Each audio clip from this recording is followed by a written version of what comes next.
Bienvenue à notre chaîne Histoire Sacrée, cette chaîne qui est spécialisée à l'évangélisation numérique et qui est un partenaire à la guérison intérieure.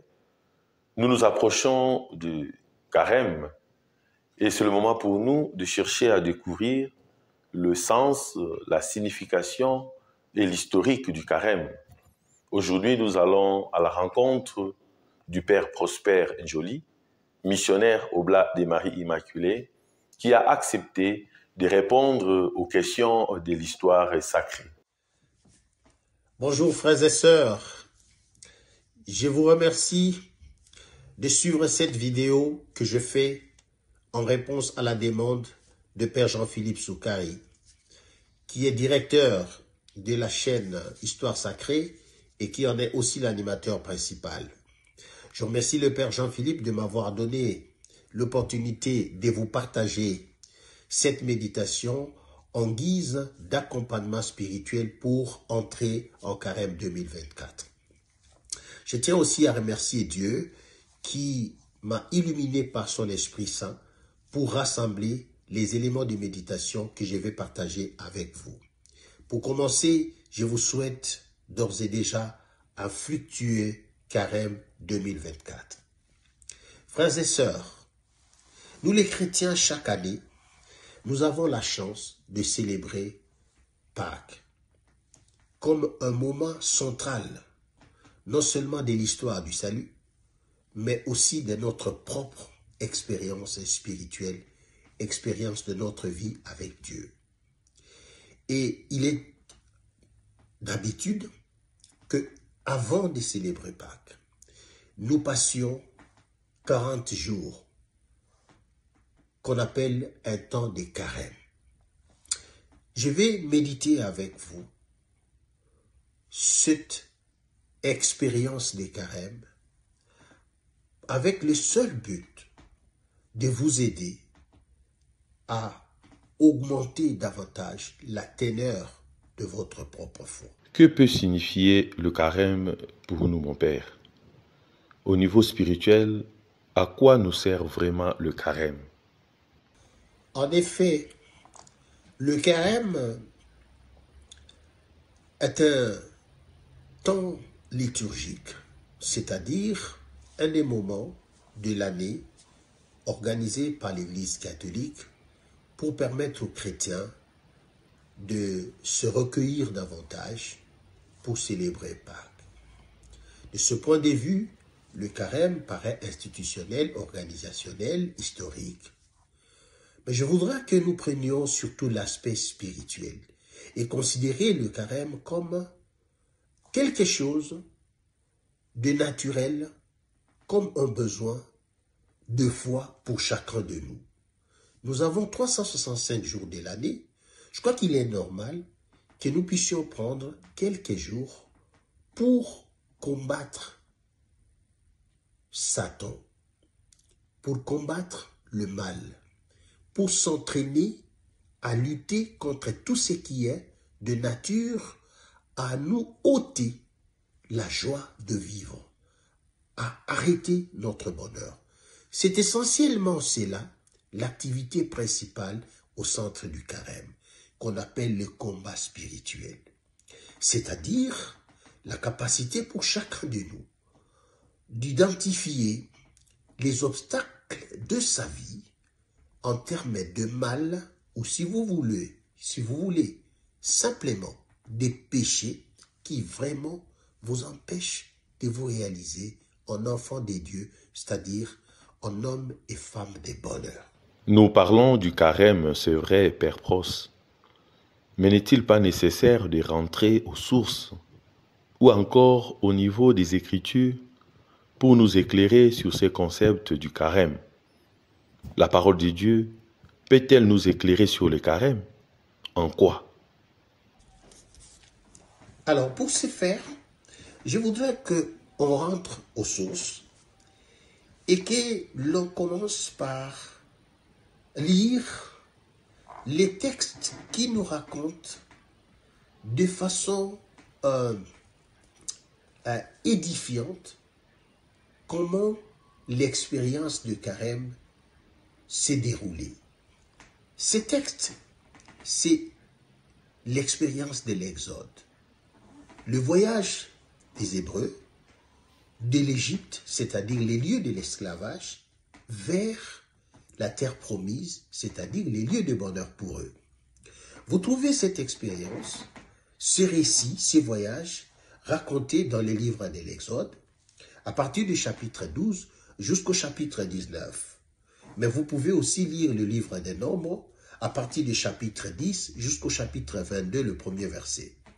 Et pour moi, je trouve que ce texte constitue un noyau biblique à partir duquel tous les autres textes qui vont nous être lus pendant le carême et même à Pâques, au fait, émergent. Vous aurez des textes des prophètes, des textes de l'Évangile, des textes du Nouveau Testament qui, au fait, prendront ressource sur ce texte. Et quand je regarde ce texte, je vous convie donc à lire ce texte pour méditer sur votre carême. Lorsque nous lisons ces textes, il y a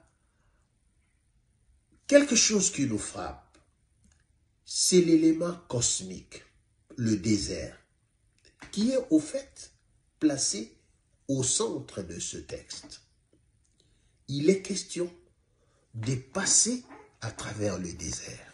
Merci, Père Prosper Njoli, pour ces éclaircissements. Mais comment comprendre ces temps de désert dans notre quotidien? Parce que parfois, nous traversons plusieurs temps de désert sans nous rendre compte. Mais pour comprendre les déserts, pas simplement comme une réalité géographique, j'allais dire cosmique, mais le texte veut, ou l'interprétation exégétique veut, que le désert représente au fait le péché. Voilà pourquoi pendant les carèmes, les mots magiques sera le péché. Et l'activité principale sera la lutte contre le péché. Et donc, le carême devient un temps de combat spirituel. Vous voyez? Alors revenons sur cette réalité de désert. Lorsque moi je médite sur le désert, ça me donne énormément de leçons que je voudrais vous partager et qui pour moi constituent les 5 piliers de carême. Ça constitue les 5 points d'attention qu'un homme, une femme peut avoir dans sa vie pour lutter contre le péché, c'est-à-dire lutter contre le mal, c'est-à-dire lutter contre tout ce qui est obstacle pour ma croissance, pour mon bonheur. C'est de cela qu'il s'agit. Lorsque nous parlons de péché, ne restons pas simplement dans une espèce de spiritualisme. Revenons devant notre réalité.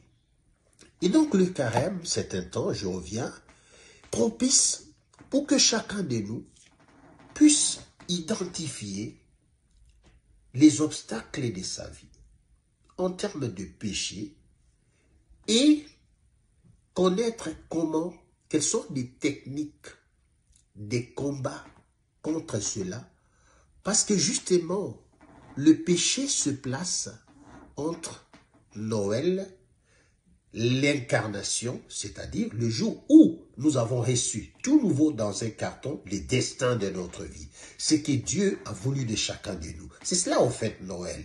Il est venu comme un bébé et qui est appelé à grandir.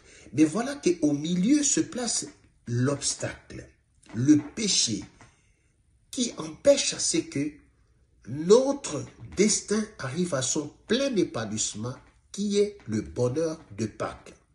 Alors, l'Église fait bien de mettre au milieu le carême, un temps pour nous apprendre à lutter contre tout ce qui est de nature à nous arracher le destin, le bonheur que Dieu a prévu pour chacun de nous. C'est cela ma compréhension du carême.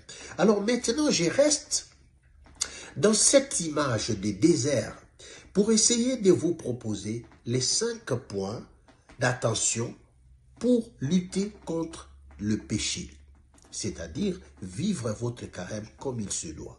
Alors, lorsque nous lisons ces textes du livre d'Exode à partir du chapitre 12, ou ce livre de Nombres à partir du chapitre 10, nous remarquons effectivement la valeur, disons, du désert. La mise en relief du désert. Il s'agit de traverser le désert.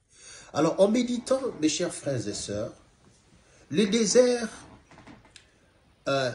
laisse émerger 5 points qui constituent au fait des différentes manifestations de péché et des obstacles dans notre vie. Le premier, c'est le vide. Il n'y a rien.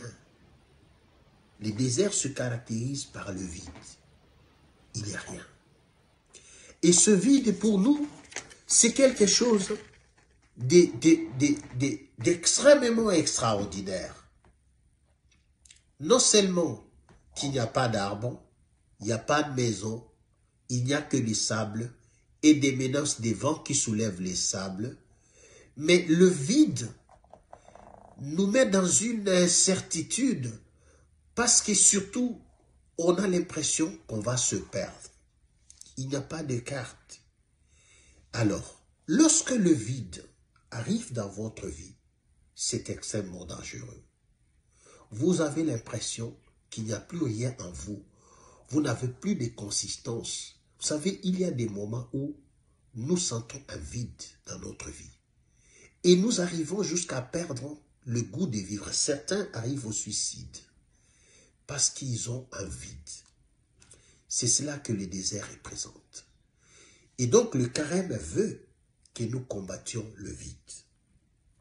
Ne restez pas complètement vidé de votre consistance. Votre consistance, le contenu que ne peut jamais vous quitter, c'est d'où vous venez. J'ai parlé de Noël, de notre nature. Ce que Dieu a donné sans notre participation, notre famille, nos parents, notre intelligence, notre vie, nos origines, notre culture. Vous savez, ces choses, on ne peut pas les perdre. Par moments, nous avons perdu tout ça. Et nous nous retrouvons devant un grand vide. Et ce vide constitue le premier péché de notre vie. Parce qu'on se livre donc à tout. Mais je vais vous révéler quelque chose d'intéressant. Avant d'évoluer, vous savez le péché dont je parle et qui est au centre des temps des carèmes pour réaliser ce combat spirituel, les péchés, comme tout dans la vie, selon la volonté de Dieu lui-même, a toujours deux côtés. Un côté de grand risque, mais un côté d'opportunité. C'est pour cela que vous devez repartir de vos péchés pour vos succès. Parce que c'est dans le vide du désert que vous êtes capable de voir plus loin l'horizon de votre vie. Vous savez, c'est dans le vide que vous prenez conscience de votre consistance que vous avez perdue. Est-ce que je me fais comprendre? Non, je vous donne un exemple. Vous savez, le vide, c'est quelqu'un qui est tombé. Il a perdu son équilibre. Mais c'est quand il est par terre qu'il sent le besoin de se relever, de se remettre debout. C'est-à-dire que c'est en ce moment-là qu'il découvre que son état, ce n'est pas d'être par terre. Son état, c'est d'être debout. Donc je m'adresse à ceux parmi nous qui font l'expérience de vide maintenant, de péché. Ne considérez pas que vous êtes fini. Au contraire, restez dans la conscience, la petite voix qui vous parle, qui vous dit que non, ce n'est pas ici que vous devriez être. Vous devez être là. Et donc le vide du désert nous permet d'avoir l'horizon de notre vie, le regard tourné vers notre destin. À ce moment-là, même nos échecs constituent des occasions de notre progrès. Ça, c'est pour vous parler de vide qu'on tire comme leçon dans l'expérience de désert qui est raconté au chapitre 12 du livre d'Exode et qui sera un mot que nous allons entendre souvent pendant le carême. Père, sans vous interrompre, il n'y a pas que le vide au désert. Il y a aussi de présence. Et nous aimerons savoir quelle est la place, par exemple, de la présence du soleil au désert. Et aussi comment rebondir de ce grand vide. Il existe le vide Mais il existe aussi la présence violente, agressive du soleil. Le soleil. Donc au désert, on voit la manifestation éclatante du soleil.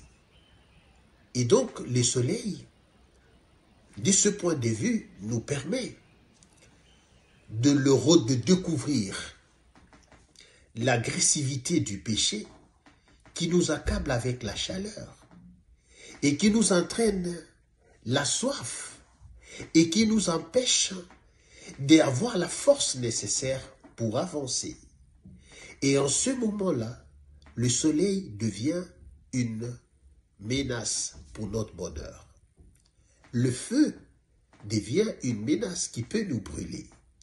Et comme je venais de le dire, que tout constitue une face A et une face B, le soleil constitue aussi la lumière. Ce soleil accablant, ce soleil qui nous met la soif jusqu'à mourir, est aussi la lumière qui nous permet de voir le chemin et de continuer notre marche. Voilà le terme marche. Et c'est en ce moment-là que nous reconnaissons la valeur de la lumière.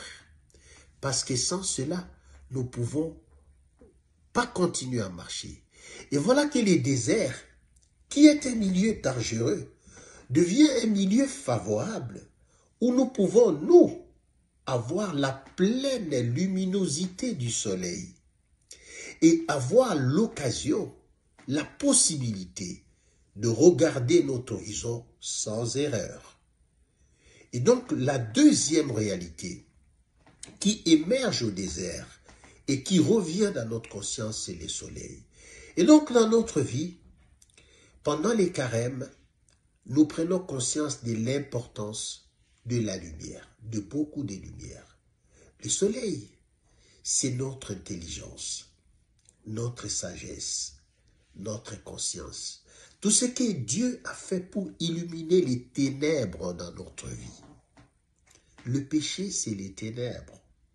Mais vous voyez, ces forces que Dieu a données et qui est représentée ici de façon très éclatante par le soleil au désert, qui brille au désert, c'est au fait dans notre vie toute la lumière qui nous éclaire par notre conscience, par notre capacité de réfléchir et de bien juger les choses pour percevoir que ça, c'est un mal, c'est un péché.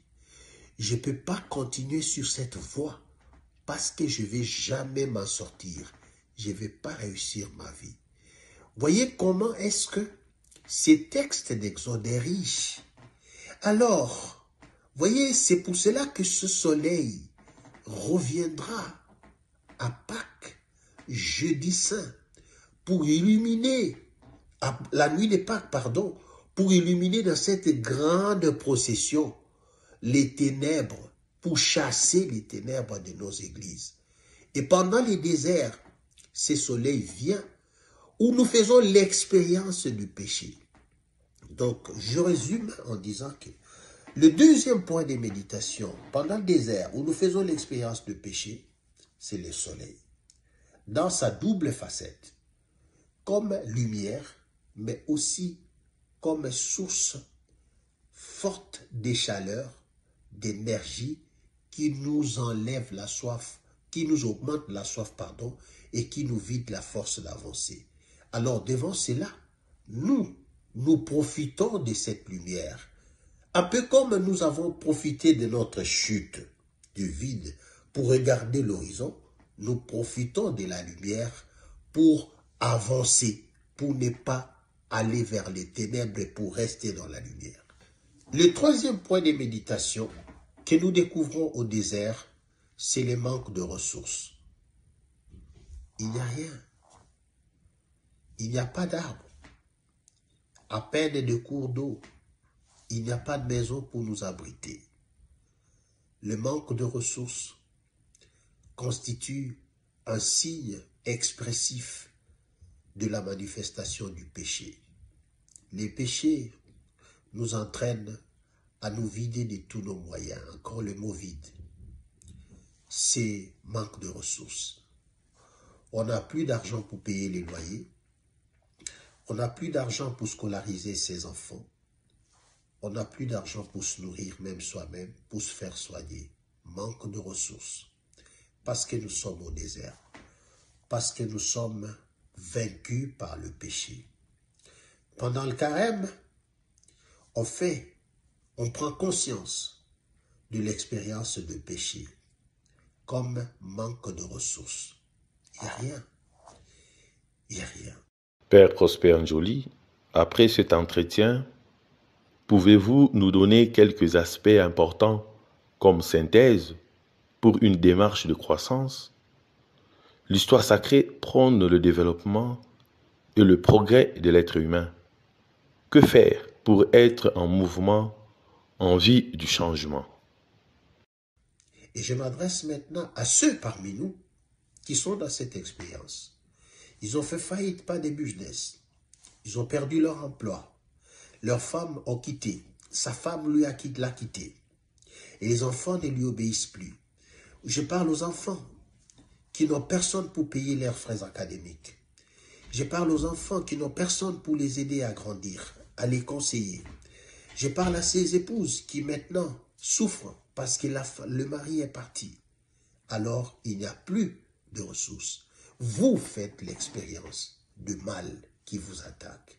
Alors, prenez conscience. Parce que le manque de ressources appelle à la quatrième réalité. C'est le secours divin, la miséricorde divine. Lorsque vous lisez ces textes que je vous ai recommandés, et vous entendrez ça souvent pendant le carême, ils ont eu soif. Et ils ont pensé qu'ils allaient mourir. Mais Dieu a fait surgir les cours d'eau glacés. Ils ont pu étancher leur soif. Ils ont eu faim, vous entendrez cela. Ils ont pensé qu'ils allaient mourir. Mais Dieu leur a donné à manger. Mais cela ne signifie pas des mannes qui tombent sans nous, non. Il y a une condition que beaucoup de frères et de sœurs, lorsqu'ils méditent les textes de la Bible, ne comprennent pas. Vous savez, Dieu nous fait grâce. C'est-à-dire, en réalité, de son point de vue, ce n'est pas des choses que nous méritons. Il fait. Mais nous avons des conditions à remplir. Et dans le désert, c'est notre volonté à ne jamais abandonner la marche qui fait que Dieu vient avec sa providence. C'est notre volonté à dire plus jamais l'Égypte, que Dieu dit vous avez bien choisi. Donc, chaque fois que nous prenons une décision qui nous fait avancer et que nous rencontrons des obstacles, Dieu vient à notre secours. Et donc, ce manque de ressources que nous découvrons au désert, ces frères et sœurs, ces parents, ces femmes, ces hommes, qui pour les moments font l'expérience des manques de ressources, ne reculez pas. Si vous l'avez refusé, je donne un exemple. Parce que vous avez dit, moi, je ne peux pas vivre dans la polygamie, par exemple. Je devrais être en ordre d'avoir un mari à moi. Et que vous vous trouvez sans plus rien, parce que c'est lui qui était votre seul support. Ne reculez pas. Dieu viendra à votre secours. Si vous avez l'impression que vous avez perdu l'emploi, parce que vous n'appartenez plus à la société secrète à laquelle vous apparteniez, et qui selon vous tenait votre emploi, la condition pour les secours divins, ne reculez pas, vous n'avez pas mal réfléchi. Voilà ce quatrième point qui émerge au désert, le manque de ressources. Et la leçon qu'on tire de cela, comme je viens de l'expliquer. Le cinquième point, et le dernier, j'aurais bien voulu continuer à échanger avec vous, mais je voudrais être bref sur le mouvement. Au désert, ce qui nous impressionne, c'est le mouvement. La volonté de cette communauté de pèlerins à ne jamais s'arrêter, à continuer à avancer. Le mouvement, dans le désert, c'est d'abord un signe d'agitation. Vous savez, lorsque nous sommes au désert, le premier signe de mouvement, nous le voyons à partir des vents violents qui nous menacent des morts parce que ça soulève de la poussière. Si vous faites cela, et nous pouvons rester les yeux rivés sur ces menaces des vents. Parce que maintenant, le mouvement, c'est la tergiversation, l'instabilité dans laquelle nous sommes. On n'a plus de maison. Hier, j'étais chez un grand frère pour demander ceci. Aujourd'hui, je suis chez une grande sœur pour demander cela. C'est aussi un mouvement, n'est-ce pas? Nicolo Yonazan en mouvement. Ces jours-ci, je suis en mouvement. Mais les mouvements, ce mouvement, vous pouvez les transformer en une démarche de croissance. Si vous décidez de ne jamais reculer, ça deviendra pour vous le progrès. Ça deviendra pour vous le développement. Ça deviendra pour vous un voyage vers le bonheur. Et c'est comme cela, justement, que tous les carèmes se définissent comme un voyage, et justement, un voyage de traverser des obstacles. Et donc, pendant ce carême, je voudrais bien que vous mettiez le mouvement au centre de vos méditations. Comment vous faites votre croissance? Comment vous faites surtout la sortie des situations difficiles et pour avancer vers des situations meilleures? Ça, c'est ce qui fait la grandeur de quelqu'un. Nous vous disons merci, Père Prosper Njoli, d'avoir répondu à nos différentes questions et préoccupations. Nous vous souhaitons un bon temps de carême et nous ferons recours à vous très prochainement. Pendant tout ce temps, que le Seigneur vous garde et que le Seigneur protège tous ceux qui luttent contre la médiocrité, que le Seigneur protège tous ceux qui luttent pour le développement, que tous ensemble, nous puissions, à travers cette expérience du désert, découvrir un monde nouveau. N'oubliez surtout pas de vous abonner sur notre chaîne YouTube Histoire Sacrée, likez et laissez-nous un petit commentaire. Bon temps de carême.